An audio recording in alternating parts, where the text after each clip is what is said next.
Okay, oo. Lugi ka talaga sa kalsada pag di mo kabisado yung daan.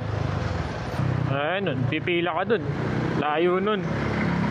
Ito kasi shared lane naman to eh. Ayan o, diba? Napanood nyo ba yung video ng MMDA? Sa official page may nag-live dun sa MMDA na kapag daw yung bike lane is broken line, shared lane daw yun.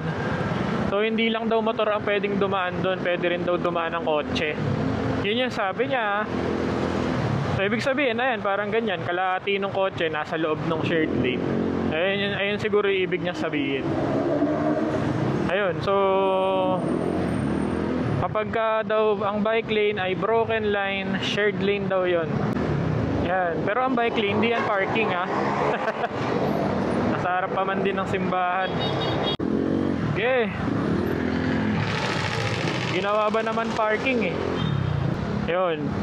So ang bike lane na broken line is shared lane. Pwedeng pasukan